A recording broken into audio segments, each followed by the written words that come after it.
Hey everybody, we got a special edition today. Usually I'm the one interviewed, the one who gives the quotes. Today, however, I'm the interviewer, and my special guest is Bob Powell. He's the editor of Retirement Daily, which is part of TheStreet.com. You can see his articles on USA Today, among many other places in the media. He's been good enough to support me and Maximize Your Medicare since the beginning. Here's our conversation. We covered a range of topics, not only about himself, but we've also talked about GameStop, of course. We're almost obligated to. And since he's from Massachusetts, we talk about my man, Tom Brady. Hope you enjoy. So today's something new and different. I'm turning the tables, not completely upside down, certainly, but at least turning them around a little bit. I'm usually the interviewer, and my distinguished guest is Bob Powell, who is a very experienced, highly acclaimed, retirement editor, journalist, long list. Bob, I looked at your LinkedIn profile. It's too long to read here, but let's just call it for the moment. Your current roles, you're the editor of Retirement Daily, which is part of TheStreet.com. Amongst many other things, your writings, USA Today and many other locations. Thank you so much for, including me in your effort. Thank you and welcome to the podcast. Yeah, Jay, it's a pleasure to be here with you and have the tables turned. That's right. So I'm calling you where? You're in Massachusetts, is that right? I'm in Massachusetts, about 10 miles north of Boston. Yeah. And that's where you've been for this whole time, or for the majority of your adult life? My wife and I moved here in the early, we've been here. We're interlopers, quite frankly, but we moved here in the early 1990s, 1991. Yeah. So does that mean that let me ask you, since you're in Massachusetts, I got to ask. So are you in the camp of you want to see the Tampa Bay Buccaneers win? Or you're in the camp of, well, this is all Belichick's, doing, so, screw you, Tom? So that's a really tough question, right? It's hard to live in New England and not be a Patriots fan, not support Tom Brady, not support Belichick through right and wrong. Right. But I'm in a pool, and the odds of winning if I bet on Brady are against me. So I have to bet on Kansas City in the pool, but I may be rooting for Tom. So I have mixed emotions, Jay. It's a really tough question because I think, when he left the Patriots, he left a team where he didn't have the weapons to do what he wanted to do. Oh, clear. Very clear. So I partly blame Belichick for that, and kudos to Brady for landing in a spot where he had all the things that he wanted: wide receivers, tight ends, blocking, running backs. I mean, it was a great coach and great coaching. So kudos to him. Well, I'm clearly the bias, right? Because he went to the University of Michigan. So I've known, about Tom Brady since he couldn't get on the field, even in Ann Arbor. That, he was the backup to Drew Henson, who was supposed to be, the cat's meow. Yeah. And so he's been fighting uphill this entire time, that and of course the famous, 5th or 6th round draft pick and the whole thing. So always had this, very large chip on his shoulder. I think though that he might be over it. I think he's over it. And now there's something else that he's striving for, I think, which is, to never be challenged as the greatest of all time, right? I think it's already over. I mean, the candid. I mean, somebody was saying you could split his career into 3, and each of the 3 would be a Hall of Fame career. Yeah, it's remarkable, right? Now that he's in the Super Bowl, he will be in 19% of all Super Bowls ever played, or something crazy like that. It's just absolutely insane. Yeah. So you've caught this whole Boston sports ride until, well, I guess this last year hasn't been very good. Lost Brady, lost Mookie. That's not a very good. Lost the Dana Chara. Yeah, We lost Kyrie Irving, but I don't think that was a big loss to us. that still yet to be played out. It is. But yeah, we had a good run. I mean, going back to the, I guess, Red Sox in 2004, and the Bruins had a championship. The Celtics had a championship. It's absolutely crazy. Bostonians have nothing to complain about. I, unfortunately, have the, disgrace of burden. I've been a lifelong Cowboys fan.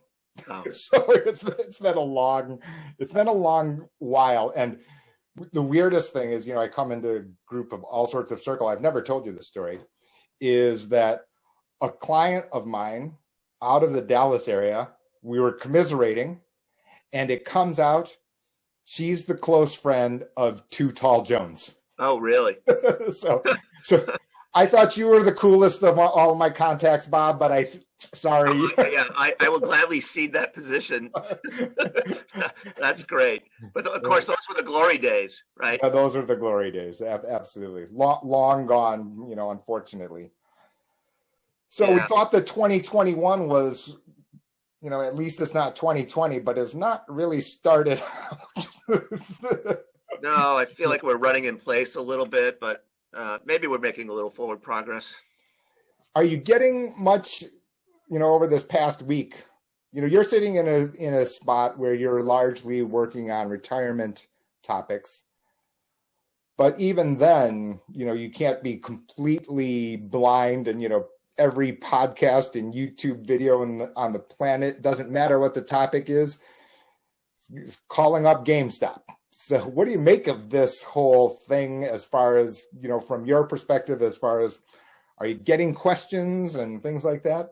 Yeah, we're getting questions. One of the features that we run in Retirement Daily is something called Ask the Hammer, where I talk with Jeffrey Levine from Buckingham Wealth Partners. And a reader question came in about GameStop and whether they should buy it and what's a short squeeze. So there's definitely it's really raised. I mean, I think it was there prior to GameStop, right? I look at I call it the Robin Hood generation. These are like I have children ages 25 and 22, and right. They all have Robin Hood accounts, and they're always buying a share of this and 2 shares of that, and asking me what I think about this. And they were late to the party on GameStop. I must admit, they called me after it had risen by a lot to wonder what was going on. And I think what's interesting about it is, right, this is a case of, I mean, certainly like people are calling it the David and Goliath kind of story. And in a way, it is that.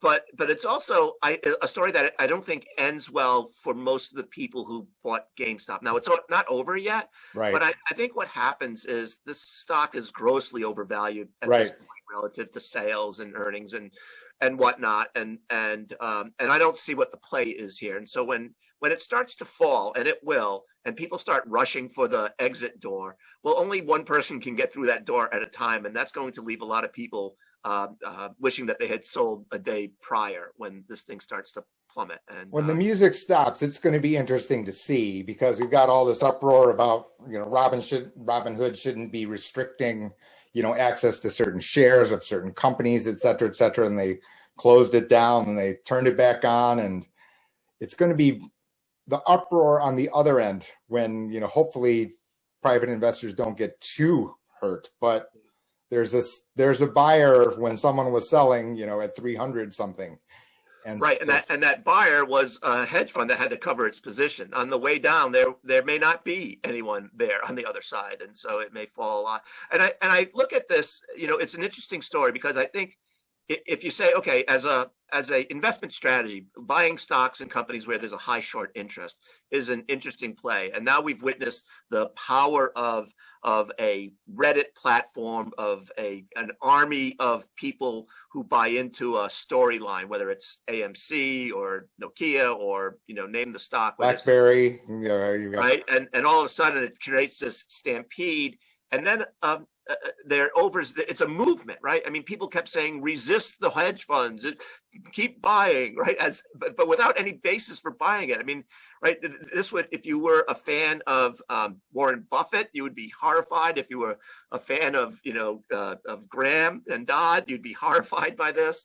It's not anything I would ever advocate for, that's for sure. I mean, investing in short interest stocks, sure. but this kind of fever, not so much. And investing in short interest stocks is not anything new, right? I mean, and I think I saw some research the other day that, the Russell, has largely been driven by a very small subset of shares that, had, not coincidentally huge short interest. And, that has, outperformed, NASDAQ and S&P 500 over the past quarter, certainly, by pretty notable difference. I mean, meaningful difference, so it's going to be interesting.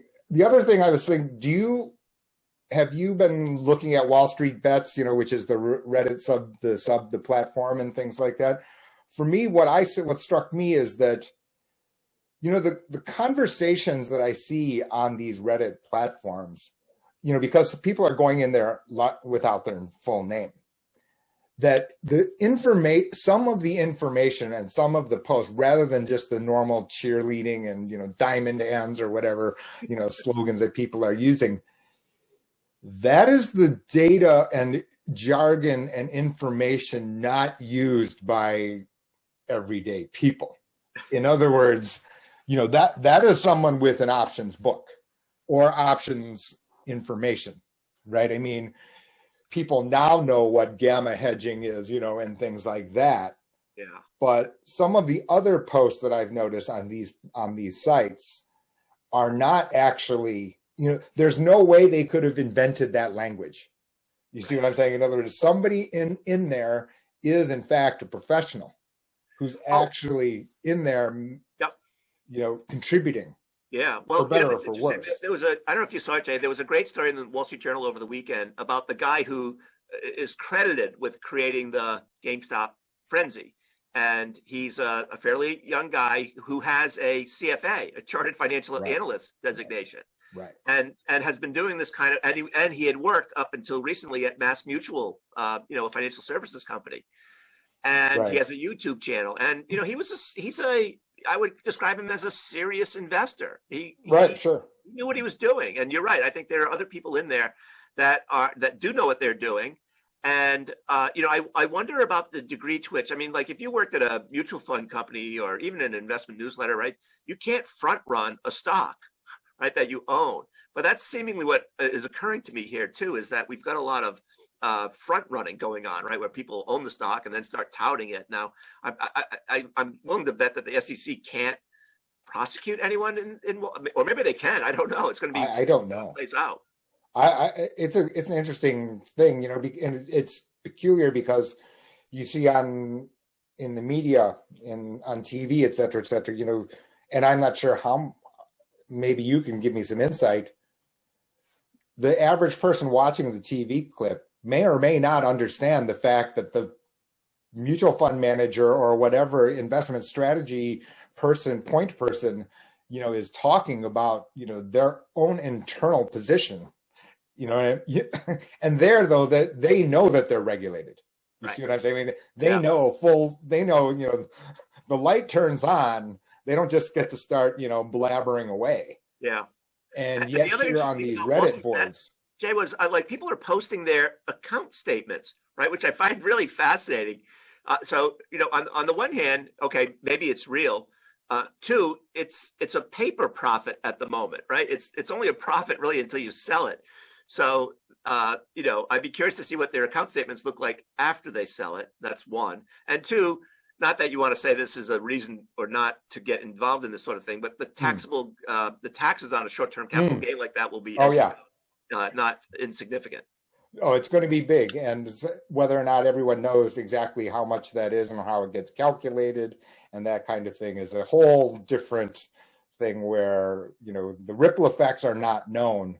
I think it'll be interesting to see because on one hand, you've got this movement where you've got, Main Street versus Wall Street, but yet Main Street through their 401k, their IRA, et cetera, that if the short sellers are covering, and then they can just cover just by buying back. The other way is, they could just post the collateral. But in order to post the collateral, they'll be selling the winners. And in order selling the winners means selling Apple, and not Apple specifically. Right. But, you're just talking about ones which have, the NASDAQ, which has, been on a tremendous run, on a multi-year run here. So now, did everybody actually understand that that's the ripple effect that could, if it continues to leak into other, they think, oh, well, I'm immune from GameStop or the whole dynamic. Maybe, right? Unless it gets too big, it's fine in some little corner of the universe where someone's short covering some $400 million company and that's it. And that it's just the isolated incident. But you're talking about a bigger scale.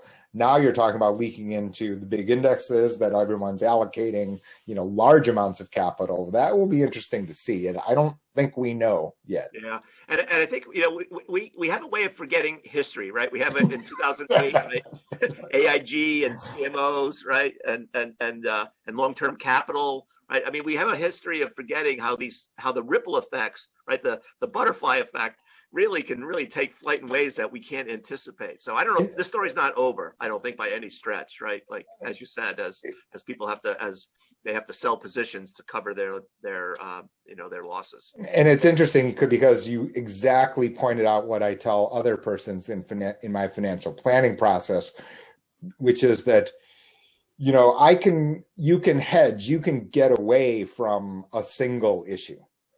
But when correlations break down, what you presumed were uncorrelated, all of a sudden, snap and everything goes together in one direction. Now you've got a problem that can turn into calamity.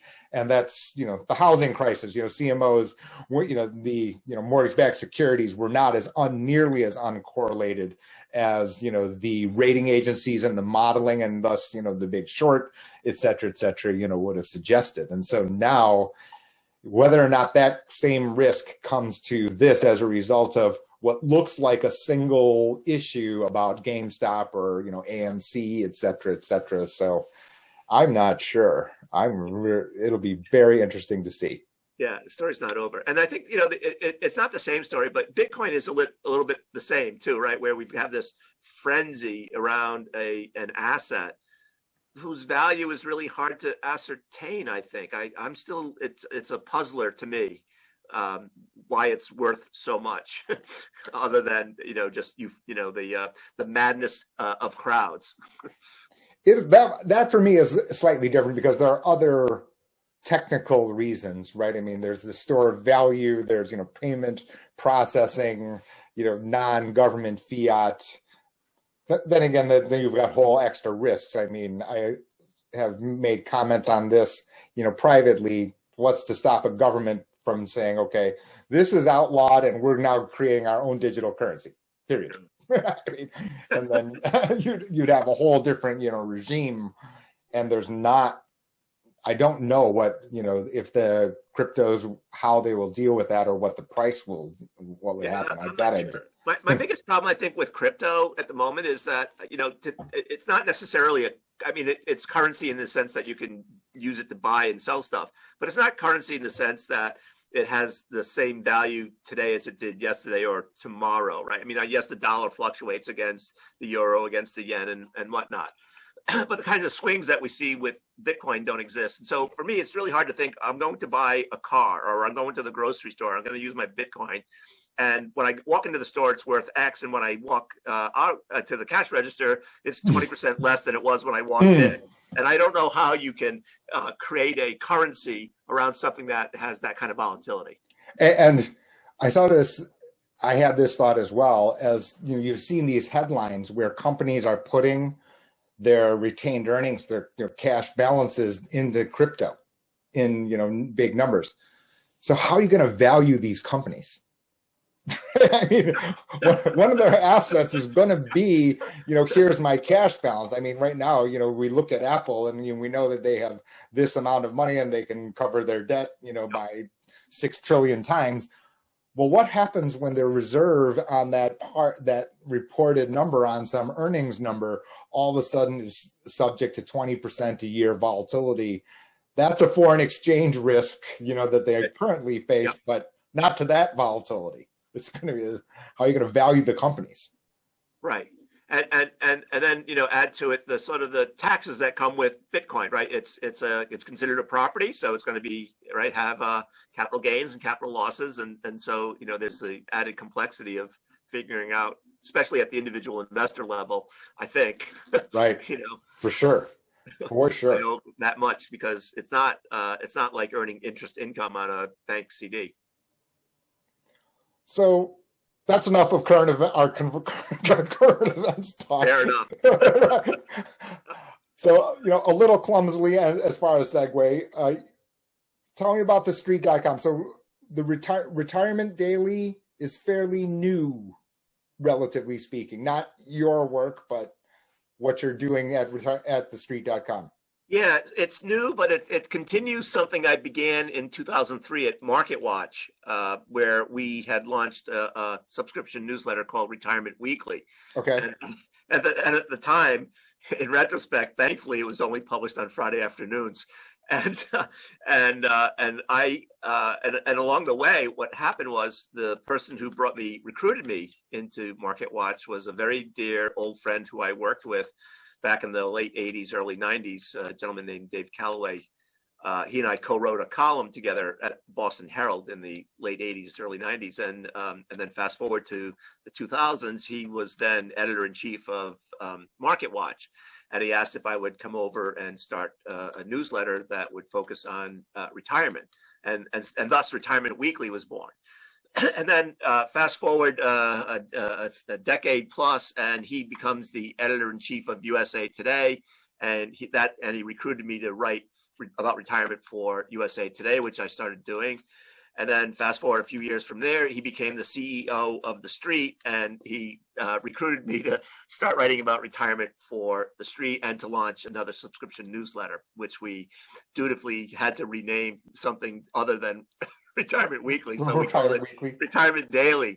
And we launched it in, I think it was April of 2018, if memory serves. And now we publish daily. And the interesting thing along the way is Dave is no longer CEO of The Street. He's moved on. The company was bought by a company. The Street was bought by a company called The Maven, which also owns Sports Illustrated. And the Maven has a different business model. And one of the things that they did was that we produced Retirement Daily. We switched it over from a subscription-only newsletter to a newsletter that has content in front of a paywall and also content behind a paywall. So we're publishing today in the new format about 10 to 11 articles per week, about 5 of them written by professional financial advisors, half of them written by me. Some of them are videos where I interview. I mentioned Jeffrey Levine. You and I do videos about Medicare and healthcare related topics. We take questions from readers. We have a feature called Ask Bob. We published every so often a curation of all the retirement-related research that I've found on the internet, published by places like Wharton or Boston College or Michigan. They have a retirement research center there at the University of Michigan, and it's been great. I think one of the things that we pride ourselves on is the fact that we're putting on display the knowledge of financial planners about topics like Roth IRA conversions or Medicare or Social Security. And I think we're filling an unmet need out there, which is interesting because when I think back to 2003, when we launched Retirement Weekly, one of the premise was that there were 77 million people marching toward retirement, and none of whom necessarily knew where to turn to for good guidance and education and knowledge and wisdom. And so we didn't have to capture all 77 million of those people, but we just get a small fraction of those folks in terms of readership. And that's how it began. And what's interesting is one of the things that happens is I like to refer to it as just-in-time learning. So every year, 3 to 5 million people turn 65. Right. They go on Medicare. Right. And those 3 to 5 million people didn't think about Medicare or Social Security 10 years ago. But in the moment that they do have to think about it, they consume as much information about it as they can possibly get. So every year, I kind of get a new batch of 3 to 5 million people who are interested in, at least specifically Medicare and Social Security. IRAs are constant, Roth IRAs are constant, 401ks are constant. But each and every year, there's a new sort of group of 3 to 5 million people who do a deep dive on the thing that they need to know before they claim Social Security or apply for Medicare. Well, it's funny you were saying that, that the 70 million people, and you don't need to capture them all. Crazy people write books about, on the same, on a very, very, that premise sounded very, very familiar somehow. You're not calling yourself crazy, are you? Well, it's been, exactly what you had said. And I think we are probably, in agreement, probably why we're able to, continue on with each other, so regularly, right? We know that people have put it on the back shelf or, back burner, et cetera, et cetera. They know that there's something. And, they're, next to our saying here, that's why I also have the little statue there, because, that's the elephant in the room. Right. So, yeah, which is, you have got these topics that people don't know about. They kind of have heard the lingo maybe, or, well, now on Medicare, they turn on the TV for 5 minutes and you get a commercial and stuff like that, but certainly into your site. And so years ago, the baby boomers weren't yet here. How did Bob Powell get involved in, this is even before, like you said, you were talking about a long time ago at the Boston Herald. This has been kind of your niche. How did you get to that niche? All right, so I'm going to try and make the story short as possible. Right. So I don't want to. What's the Steve Martin routine? I was born no. Right. So actually, it begins in some ways around 1984. I graduated college, and my first job out of college was I was working for a pharmaceutical company. And after 4 years of doing that, I decided that I wanted to change careers. It was a great career, but my options were kind of unappealing, shall I say? So I read the book, "What Color Is Your Parachute?" At the time, right. And I completed all the exercises in the back. I'm probably the only person in the world that's ever completed all those exercises. And at the end of those exercises, the two options for me were become a journalist, because I had been writing by night for the 4 years I was in pharmaceutical sales. Okay. Or become a stockbroker. And so I investigated both those options, very different options, as you might imagine, right? Sure. And one of the things I learned along the way was that journalists were not very well paid, and stockbrokers were. Okay. So I thought, okay, I'm going to become a stockbroker. And I did. I went to work for Dean Witter Reynolds in 1984, from 1984 to 86. And I was part of what has been described as the Dean Witter Reynolds experiment, or the Sears experiment. Right, Sears, right. Sears owned Dean Witter. They owned Allstate. They owned Coldwell Banker. I was in an all-rookie office in White Plains, New York. And once a week, we had to go to the Sears store in Stamford, Connecticut, in the basement next to Allstate and Coldwell Banker, with a little green banker's lamp on my desk and a little chart showing what the Ginnie Mae rate was that day and what the CD rates were and whatnot. And I tried to be successful as a stockbroker for 2 years. I did a variety of things. I tried to sell the company's asset management to pension plans in like Westchester County and Fairfield County. I tried to sell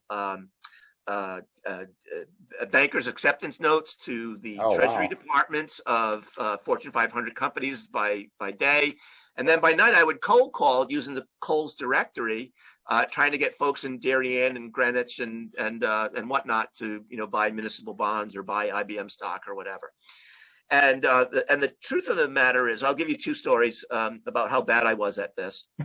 Is anyone really good at calling on the telemarketing? I don't know. It's an interesting. So two stories. One is, I'd be calling someone in Fairfield County, and I'd have the analyst report that said IBM was a buy. IBM was, as you may recall, is headquartered in Westchester County in New York. Right. So there were a lot of IBM folks around, and a lot of people who cared about IBM. And I'd call and say, "Oh, our analyst Joe Smith has a buy recommendation on IBM. Would you like to buy 500 shares, or is it 100 enough?" And the people would say, "Yeah, that's great. There's a buy. Are you sure it's going to go up?" And I'd be like, "Well, it beats the heck out of me, sir. It's a stock. It could easily fall in value. It's right. It's a risky asset." Right. What do you want from me? I'm not I can't read. You don't have a crystal ball? I don't have a crystal ball.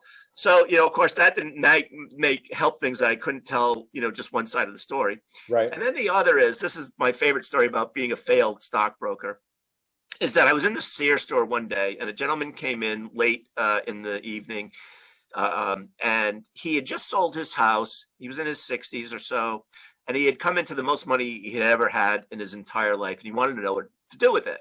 So I spent the next hour or two explaining to him the investment pyramid and safety of principal and liquidity and risky stuff. And we talked about everything from money markets all the way to, well, at the time, if we had Bitcoin, I probably would have talked about Bitcoin. Right.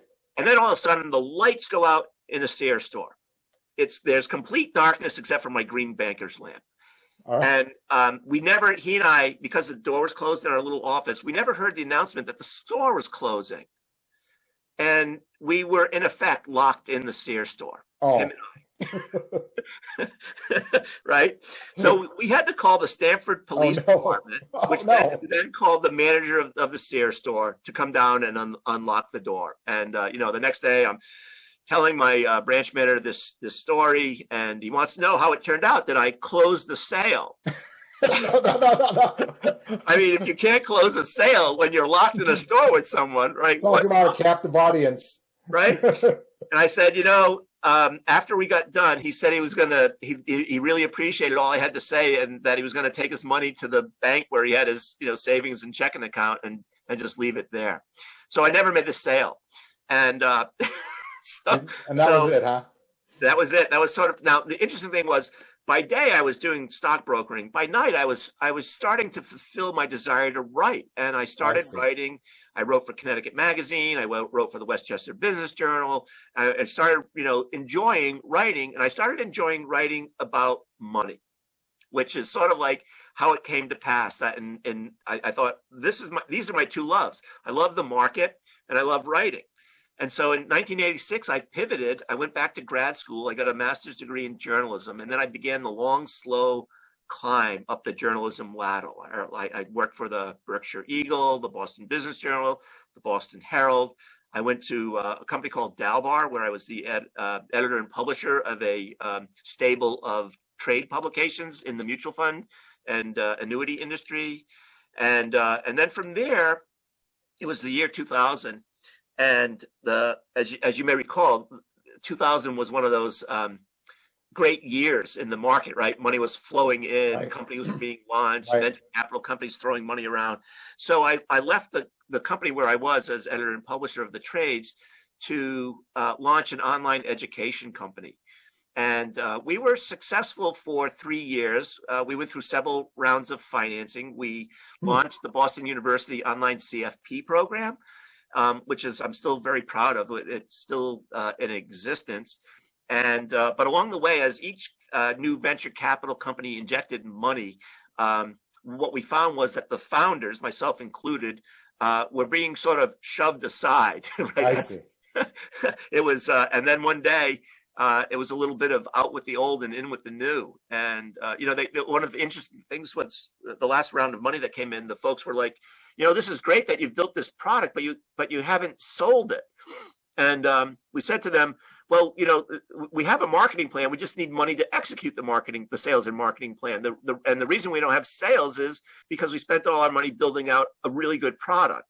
And, you might say that was foolhardy, but we now have a product that a product that people want to buy. We just now need to execute the marketing plan.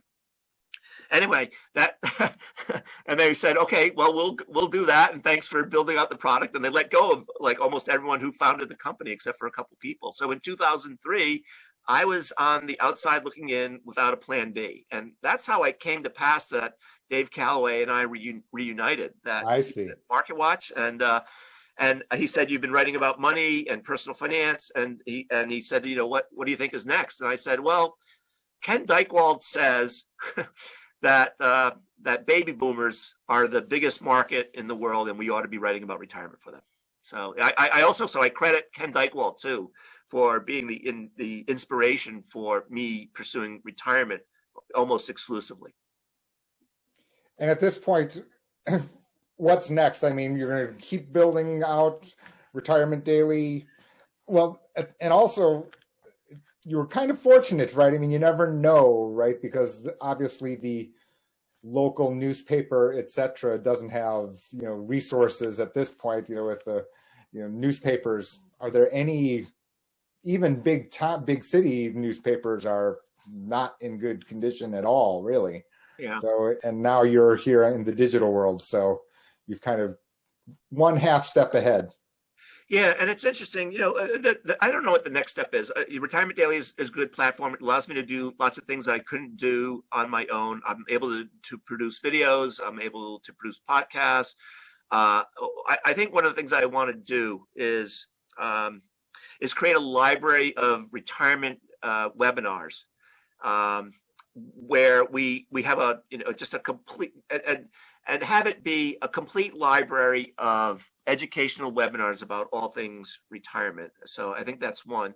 The other is I and actually my former colleague from my days at the online education company going back to the year 2000, he left and went on to found and several companies that he has sold to various entities like the Washington Post and Google and Microsoft and on and on. He's become a serial entrepreneur. He came to me a year ago to launch something called finstream.tv. And the thought is, I think if you say what's next is everyone's in love with streaming right now.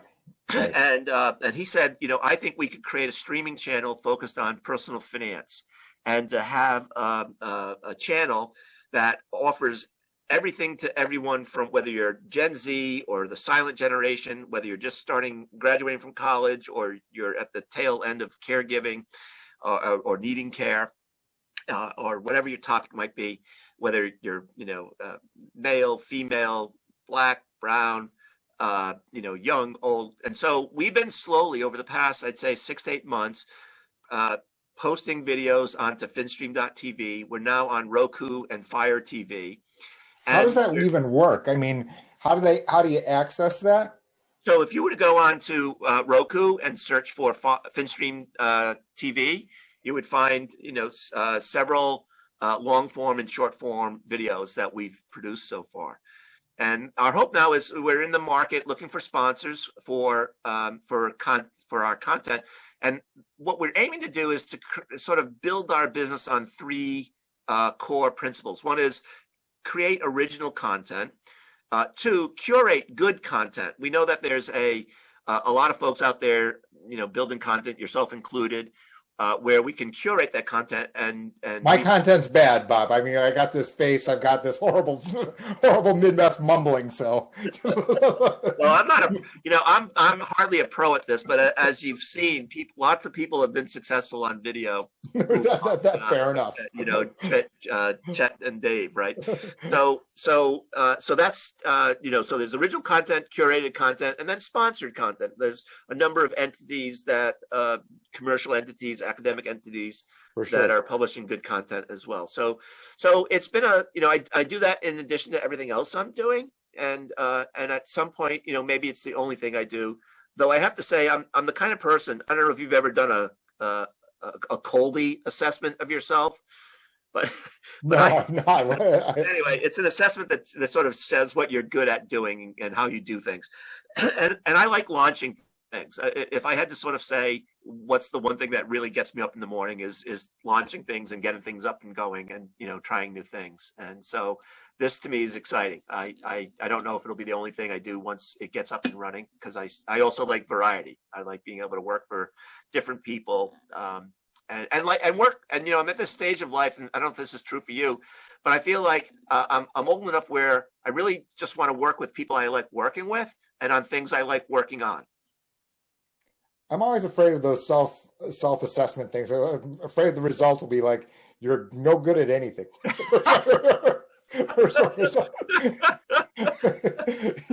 or like, that's why I need to take Myers-Briggs and stuff like that. And I was like, yeah. And then you read the 4-letter combinations, like, yeah, this is like some scary, horrible person. Like, what are you like? Yeah, maybe change my answers along the way with that in mind. I know. It was odd. I guess the Colby, in some ways, confirmed what I already knew about myself. So, and that's the other thing, right? Is aren't people like gaming it? So, like, okay, well, I wanted to say this about myself, so I'm going to answer it in something in this way. Yeah, I don't know. But it is true that I like launching things, and it's funny when I worked at Dalbar. I've had two big influences in my life that I want to share with you, Jay. One is when I first started out of college, I worked at Marion Labs, which was founded by Ewing Marion Kaufman. And I don't know if that name rings a bell or not, but I've heard the name. yeah. So today there's the Kaufman Center for Entrepreneurship in Kansas City, Missouri. Ewing Marion Kaufman had also owned the Kansas City Royals as well as Marion Laboratories. He was, to my way of thinking, one of the greatest entrepreneurs I've ever had the luxury of working for. And I learned, I mean, not that I worked directly under him, but just the philosophy that imbued the company was you couldn't miss it. And to this day, I'm thankful that that was like my first job out of college, because you really got a sense of how someone could build a company, make everyone involved in its success, everyone care in its success, everyone share in the wealth of its success. It was really remarkable. You know, in fact, Marion Laboratories, prior to Microsoft, had produced the most millionaire employees of any company in the history of the United States. And had I stayed, I probably would have retired at age 30. You know, it was that lucrative. And my father always yelled at me for leaving the company. He called me a damn fool, I think, for you know, exiting the company. But you couldn't have paid me any amount of money to do something I didn't quite enjoy at some point. The other entrepreneur I worked for was a guy named Lou Harvey, who ran Dalbar, which was the mutual fund research and publishing company that I worked for from 1993 to 2000. And Lou was a classic entrepreneur, very different company, maybe 10 million in sales, 70 or so employees. But Lou sort of worked a little bit like Ewing Marion Kaufman in some ways not. Lou was always the kind of guy that would say, whatever rules are in place are subject to be broken. and then he would say things like, whatever I said yesterday was true yesterday, but might not be true today. And so you had to operate in this atmosphere of chaos in a way, because he was always sort of he was always trying to do one of two things: either meet the needs of the market, which he was very good at, or anticipate the needs of the market, which he was also good at. But the success rate there was much less, because you just had to. You didn't always know, right? And I was always the person who had to execute the one out of the, you know, try to figure out which of the 10 things that anticipated the future might work. And that was fun for me, because I got to sort of like be at the cutting edge of what we were doing and what the market, you know, trying to lead the market to a place we thought it was going to go.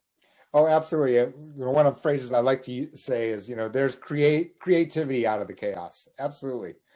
Yeah, and he was great at that. I mean, we had, truth be told, we had high turnover, because not everyone can work in an environment. Oh, sure, like that. Sure, right. Not everyone is built that way to get the creativity going from they just see the chaos. You're right, and I thrived in that environment because I thought it was exciting to sort of just see what's next. You know, and that's sort of like what the news business is. The news business is like, what's next? All right. You walk in the old days, you'd walk into a newsroom not knowing what you were going to write about that day necessarily. At your place, or if you're sitting on an umbrella, you know, people go to Retirement Daily, but they're going to thestreet.com and getting some persons from there. So does that mean you're interacting with the rest of the way the entire platform works, or it's just kind of you stand alone, you're the captain of a ship in a fleet? So I get to be the captain of Retirement Daily. And then when it comes to the street proper, I work with an editor, and we're posting retirement stories and personal finance and investing stories there. You know, the interesting thing about the street is it's largely driven by, you know, it's largely driven by Jim Cramer, right? I mean, he founded the company. Right. And much of it is around investing, and much of it is around, I think, real-time investing opportunities. And which is interesting, you know, from my perspective. People might come to the street to get that kind of real-time investing news, and then they stay for retirement, right? Because one of the things that happens is everyone loves the thrill of investing, but you're investing for a purpose. And oftentimes the purpose of investing is to build a nest egg for retirement. So it's a great match in many respects, because the investing draws people in and the retirement content keeps them there. It's going to be interesting to see, because, and I think part of this Reddit, you know, if we go back to the GameStop, et cetera, is that, and you had mentioned your children, which is, people like us, we wouldn't necessarily build financial literacy matters or financial fluency matters, I don't think have done a very good job of reaching out to, the 30-year-olds of the world, right? The stuff isn't appealing, et cetera, or, unless they're pulled in by force, some other meaning, something has, required them to do so. But to get them up to speed, it'll be interesting to see whether or not, this saga, the fact of, Robin Hood and, younger generations, involved in financial markets, and whether or not that leaks into other financial topics, or if it just kind of stays over there as some kind of, glorified buy low, sell high, hopefully exercise. So I'll share this with you. One of the things I got to do at Retirement Daily, I mentioned experiment. So I forged a relationship with the Financial Planning Association. They have a next gen community, a community of age 40 and younger financial planners. And there's 2,500 of them in the organization. And we created a relationship where I now have these folks, these under 40-year-old financial planners, starting to write about non-retirement related issues for that audience. So on Retirement Daily, we know that a full 50% of our readership is under age 55, and about 1 in 5 is 25 to 34. And that's a lot higher than I would have thought. It really is. It was a surprise to me. That is very surprising. For like how to invest my 401k. And so my philosophy now has been, okay, you came for retirement. Let's give you other stuff. So I have these financial planners writing for me now from FPA Next Gen. Haley Talitsky is one of them. CJ Miller's another. And there's 18 others that are in the stable who are writing right now.